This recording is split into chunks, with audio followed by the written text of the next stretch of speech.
(50대) 경찰관이 여수의 한 야산에서 숨진 채 발견됐습니다. 해당 경찰관은 수사정보 유출 민원으로 스트레스를 호소한 것으로 전해졌습니다. 19일은 여순 사건 76주기가 되는 날입니다. 특별법 제정 이후부터 더욱더 혼란과 고난의 길을 걷고 있는 여순 사건 희생자와 유족들의 실정을 기획 취재했습니다. 대한민국 통합의학 박람회가 장흥에서 개막했습니다. 최신 양방과 한방, 대체의학을 한자리에서 경험할 수 있어 방문객들의 관심이 더욱 모아졌습니다.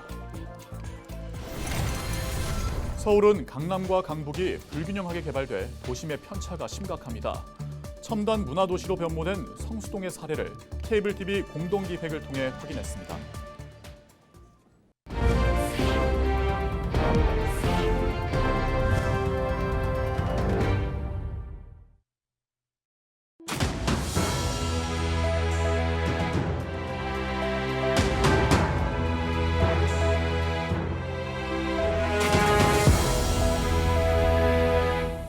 시청자 여러분 안녕하십니까? 헬로티비 전남 뉴스입니다.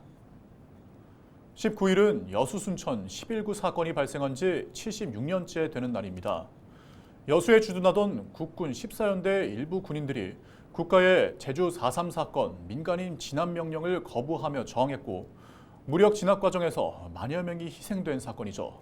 역설적이게도 여순 사건 희생자와 유족들은 특별법이 제정된 이후부터 더 큰 고초를 겪고 있습니다.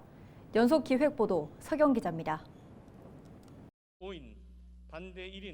지난 2021년 6월 법안이 발의된 지 20년 만에 국회 문턱을 넘은 여순 사건 특별법. 이 법안을 토대로 희생자와 유족 신고가 시작됐습니다. 이달까지 접수된 신고는 모두 7,465건. 1차 결정기관에서는 이 가운데 절반에 달하는 3,721건을 심의 결정했습니다. 그러나 정부 여순 사건 중앙위원회는 이 가운데 708건만 희생자와 유족으로 결정했습니다. 전체 신고 건수의 9.5%에 그친 겁니다. 위에서 그걸 심사하고 평가할 수 있는 인원이 없어요. 회의도 서면으로 하니까 충분히 더 많은 심사를 할 수 있음에도 불구하고 왜 이런 상황이 됐는지 조사 기간을 연장하고 그리고 무엇보다도 인원을 더 확충해야 된다. 특별법상 정부 중앙위원회는 10%도 채 안 되는 사례를 중심으로 6개월 안에 공식적인 진상조사 보고서를 작성해야 합니다. 중앙위원회는 이마저도 외부 용역사에 보고서 작성을 맡겨 논란의 중심에 섰습니다. 유족들이 격렬하게 항의했고 순천을 찾은 위원들과 충돌하기도 했습니다. 결국 여순 사건 진상조사 보고서 작성 기획단 해체를 요구하기에 이르렀지만 이들은 여전히 외부 용역사를 구하고 있습니다. 희생자와 유족 1차 결정기관인 전라남도 여순 사건 실무위원 최경필 씨는 역사 왜곡을 심각하게 우려했습니다. 보고서를 쓰려면 진상조사가 이루어져야 하는데 지난 2년 9개월 동안 조사는 단 한 차례도 없었기 때문입니다. 또 왜곡될 가능성이 굉장히 높습니다. 현재 나온 사건, 개별 사건들을 들여다보지 않고 쓰다 보면은 분명히 그런 문제점들이 생길 수가 있겠다. 정부 차원에서도 이걸 왜곡되거나 아니면 잘못되는 것보다 정확하게 보고서는 어차피 한번 쓰고 말 건데 제대로 써야 되지 않겠냐. 교육부가 검정한 고등학교 한국사 교과서 9종 가운데 5종에는 여순 사건을 폄하하고 왜곡하는 반란이라는 표현이 기재됐습니다. 문제 제기 한 달여 만에 교육부는 교과서를 수정했지만 애초에 있어선 안 될 일이었습니다. 76년 만에 처음으로 희생자 유해 26구가 발굴되는 성과도 있었습니다. 담양 문학리의 한 야산에서 집단 학살된 유해들이었습니다.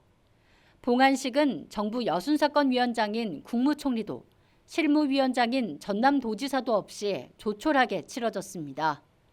이 유해들이 정밀 감식기관에 보내질 때까지 유족들에게 유해 발굴 소식조차 제대로 알려지지 않았습니다. 여순 사건에 대한 정부와 전남도의 무관심을 단적으로 보여준 사례입니다.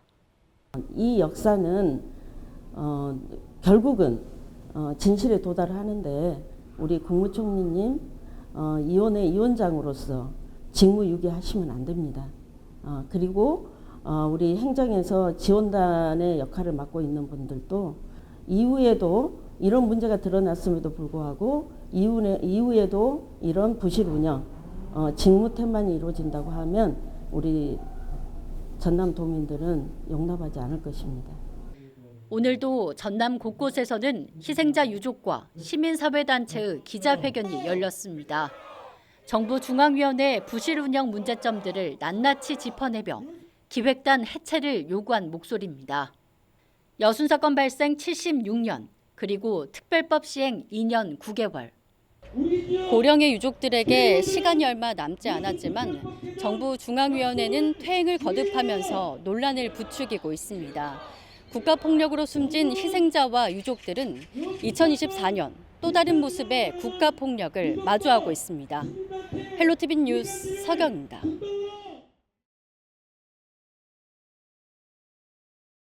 여순 사건 역사 왜곡 저지 범국민 비상대책위원회가 여순 76주기를 앞두고 특별법 개정을 촉구하고 나섰습니다.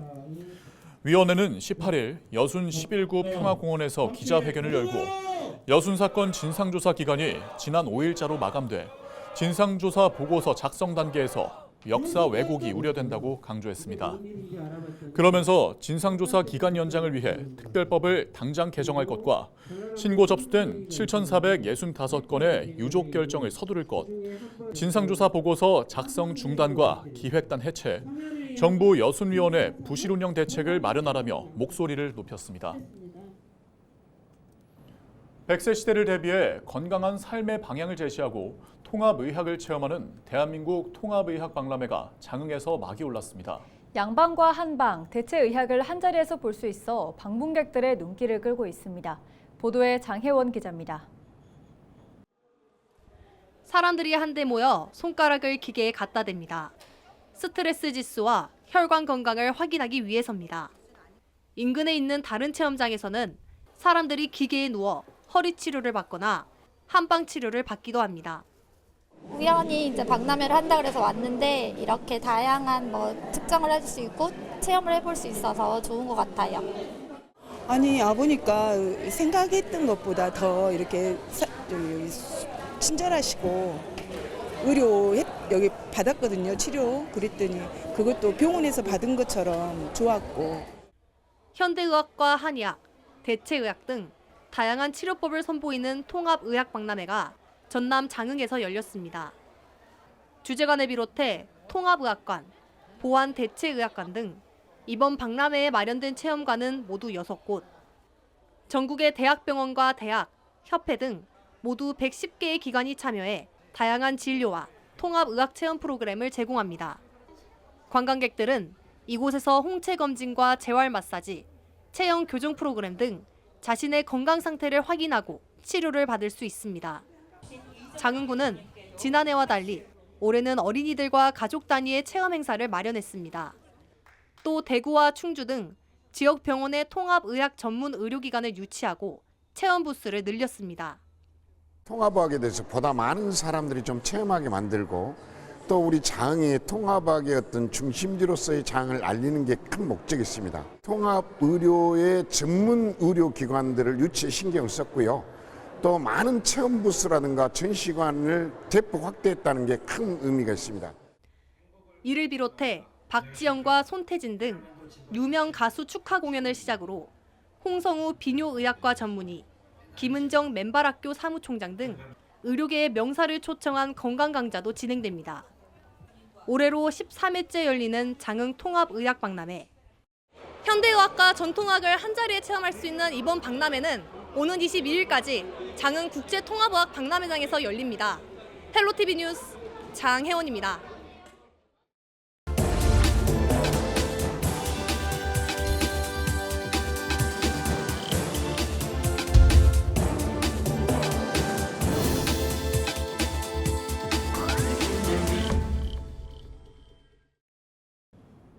케이블 TV 공동기획 지역을 살려라 시간입니다.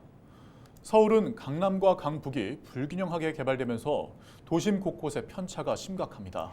오늘은 성동구 성수동이 중공업지대에서 서울의 대표적인 이른바 핫플로 어떻게 변모해왔는지 알아봅니다. SK 브로드밴드 이재원 기자입니다. 국내 기업의 버추얼 캐릭터 지적재산권인 웨이드. 최근 싱글 앨범도 낸 디지털 아티스트 웨이드에 참신하고 기발한 디자인을 즐길 수 있습니다. 국내 최고의 1인칭 슈팅 게임의 홀로그램이 눈앞에 펼쳐집니다. 게임 속 장면에서 튀어나오는 홀로그램의 QR코드를 인식하면 현실 세계의 상품이 기다립니다. 얼마 전 성수동에서 펼쳐진 크리에이티브 성수의 한 전시회입니다. 성수동에 입주한 문화창조 기업들의 기술과 문화예술이 만나는 자리로 기업은 자신들의 기술을 선보이고 시민들은 첨단 문화를 즐깁니다. 올해로 두 번째인 이번 축제에는 300여 곳의 문화창조 기업이 참여했고 내년에는 500곳의 기업이 참여할 예정입니다. 우리 크리에이티브 성수는 이처럼 성동구의 성수동의 현재를 가장 잘 보여주고 그리고 미래를 우리가 상상해 볼 수 있는 그런 자리이고 그 핵심은 문화 창조 산업입니다. 성수동에 이런 스타트업 기업들이 대거 입주할 수 있었던 배경에는 지난 2010년 지정된 성수 IT 산업유통개발진흥지구 지구단위 계획이 컸습니다. IT와 R&D 같은 첨단 업종이 들어올 경우 용적률을 최대 560%, 높이는 최대 84에서 120m까지 완화해줬기 때문입니다. 여기에 지난 5월에는 성수 1, 2가동 중공업지대 지구단위 계획도 마련되면서 첨단 산업 육성과 복합문화 플랫폼 조성에 활기를 띨 예정입니다. 저희들이 이러한 성동구의 변화에 대해서 그 성수 중공업 지역에 대해서 통합적이고 계획 관리를 위한 그 첨단 산업 거점 조성도 하고 문화 도시 조성도 조성하고 지역 맞춤형 환경 개선이라는 그 세 가지 목표 아래에 이번 지구단위 계획을 마련했습니다. 기업이 들어오고 유동 인구가 많아지면서 생겨나는 현상, 젠트리피케이션, 이른바 둥지 내몰림. 성동구는 지난 2015년 서울 숲길 일대를 지속가능 발전구역으로 지정했습니다. 구역 내 대기업 프랜차이즈 입점을 제한하고 건물주와 임대료 안정 협약을 맺는 것입니다. 건물을 신축할 경우 5년 이상 임대차 계약을 해야 하고 임대료도 소비자 물가지수 상승폭을 초과해서 올릴 수 없습니다. 대신 해당 건물에는 최대 30%까지 용적률을 높여줍니다. 건물주들로 구성된 주민협의체가 있기에 가능했습니다. 구는 지난해 성수동 전역을 지속가능 발전구역으로 확대 지정했습니다. 지속가능 발전구역에 해당하지 않던 성수역과 그 연무장길 일대가 MZ세대를 중심으로 좀 핫플레이스로 급부상을 하면서 필연적으로 거기에 그 임대료가 많이 상승을 하게 되었고요. 저희가 조사한 결과에 따르면 거기뿐만이 아니라 성수동 전역에서 좀 임대료 상승의 조짐이 보여서 이번에 기존보다 8.6배 확대한 지속가능 발전구역으로 지정을 하게 되었습니다. 이와 함께 붉은 벽돌 건물 조성 사업은 성수동을 지금의 핫플로 있게 한 마중물 역할을 했습니다. 붉은 벽돌로 신축이나 증축을 할 때 예산을 지원하는 사업으로 성수동 중공업지대까지 확대됐습니다.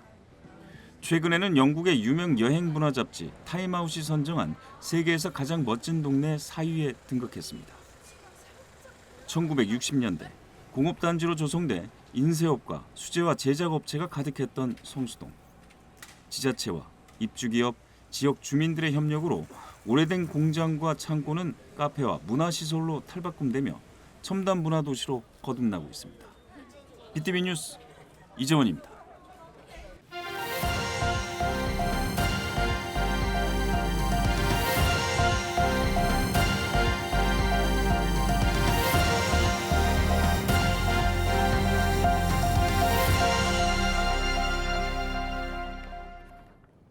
장흥경찰서에 소속된 50대 경찰관이 전남 여수의 한 야산에서 숨진 채 발견돼 경찰이 수사에 들어갔습니다. 현직 경찰인 A씨는 지난 10일 여수에 있는 자택 인근에 위치한 야산에서 숨진 채 발견됐고 당시 이렇다 할 범죄 혐의점은 없었던 것으로 파악됐습니다. 한편 A씨는 최근 사건을 맡아 처리하는 과정에서 수사 정보를 유출했다는 민원이 제기돼 스트레스를 호소했던 것으로 전해졌습니다. 이상으로 뉴스를 마칩니다. 저희는 언제나 지영민 여러분과 함께합니다. 시청해주신 여러분 고맙습니다.